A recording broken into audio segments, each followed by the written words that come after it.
My full name is Musemo Handahu.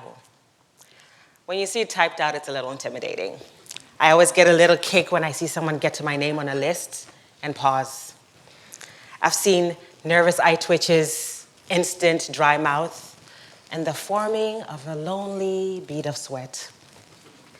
My favorite mispronounced version of my first name is Museum. I mean, yes, I am a work of art, but that's a story for another day.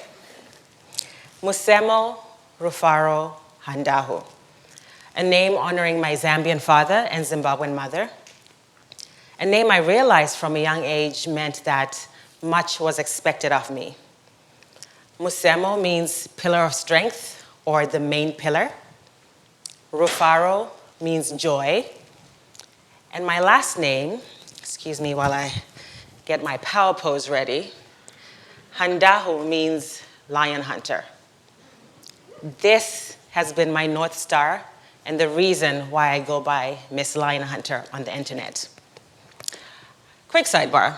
If anyone in here knows of a hunter, they may or may not wear head-to-toe camouflage, may or may not drive a truck that is wrapped in a woodland camouflage print, please tell them to stop emailing me. I am in no way hunting real lions, nor do I know how to organize a hunting trip for you and 6 of your buddies. I am a lifestyle content creator, and I often struggle with finding depth when I get lost in the vortex of posting on social media and producing content for the many brands and television networks that I work for. I ask myself,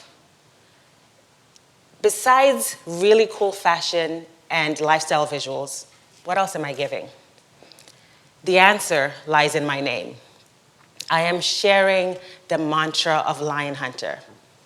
At the foundation of everything that I create, there is a spotlight on something or someone majestic in their own right. In a digital world where people can be mean while hiding behind an online avatar, my last name has afforded me the insight to always seek out goodness. Because I'm aware of the power of my name, I have been able to create meaningful connections, work on my confidence, and take up space in a world not really designed for me. I often get asked how I got to be so confident. A handful of times I've picked up on the hidden undertone of that question. You know, fat people are not supposed to be that confident. Thankfully, most times when I get that confidence question, it's in regards to my style. Before I even utter a word, my clothing catches your attention, and it gives you an impression of who I am. Let me preface by saying that the journey to confidence is never ending. Mine began about a decade ago. I had to mindfully take the time to understand and love my body. When you love something or someone, you want to show love to that thing or person. So I had to develop my eye for fashion so I could dress this wonderful vessel of mine. There have been some very questionable and laughable fashion choices along the way, but boy, have I figured out what makes me feel good, what makes me feel strong, and what makes me feel like a badass. It's not a specific color or article of clothing. It's this gut feeling I get when I stand in front of a mirror. It's an assurance. It's a calmness. It's an excitement that being Miss Lion Hunter has given me. Though there's still so much to learn about myself, I know the foundation of who I am, and at the bare minimum, that's all I can be. As I make my way through this crazy thing called life, I've made so many connections, some stronger than others, some in person, a lot online, but all important in their own way. Owning the power of my name has helped me to be mentally present in these connections. Instead of meeting someone and immediately dissecting them to find fault, I've learned to find goodness in that person and hold on to it.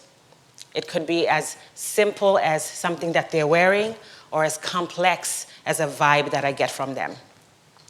This approach to meeting people comes in handy, especially when I meet someone and I know I'm not going to get along with them. I can peacefully walk away thinking, I'm not a fan, but they have great eyebrows. While on the subject of being mindful in my interactions, I wanted to share with you a little ritual I've built for myself. It all started one day when I was on a bus, and I looked around and realized that everyone had their headphones in. We're all in our own little worlds, unbothered by each other, and just wanting to get to our destinations as seamlessly as possible. Though I'm someone who values her solitude, I have to admit it made me feel slightly uneasy and a little disconnected.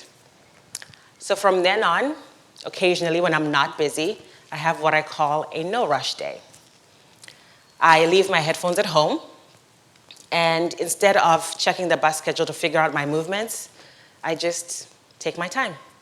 If I miss the bus, that's fine. There'll be another one. I never know what experience I'll have on a no-rush day, and that's the excitement of it.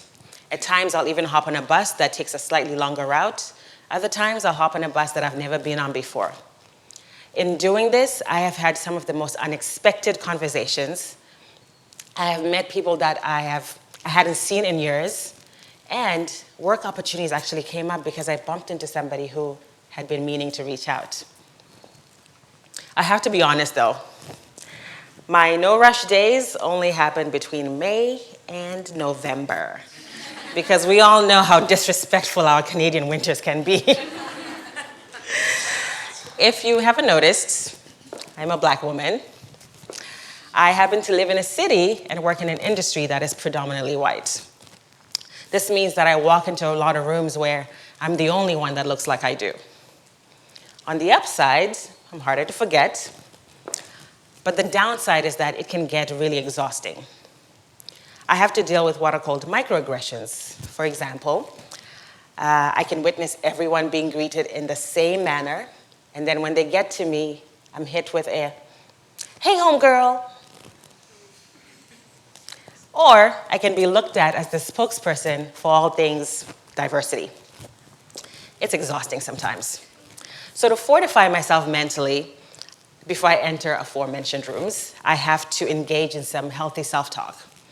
I stand in front of a mirror and I remind myself of my name and its meaning.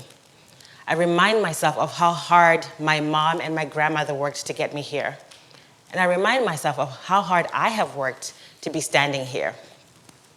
With that self-talk ringing in my ear, I walk into a room knowing I deserve to take up space and I deserve to be heard. Every single day, my last name helps me to see the strength in my layers. I am beautiful, I am fat, I am Black, I am a woman, I am Zimbabwean, I am Zambian, I am an immigrant. The confidence I exude, the meaningful connections that I have made, and the conviction I have to take up and create space for others behind me, it's all because of my name. I am Musemo Handahu, a joy-bringing pillar of strength who also happens to hunt lions. I have the audacity to be a badass, and I hope that sharing a part of me inspires you to find your inner lion hunter. Thank you.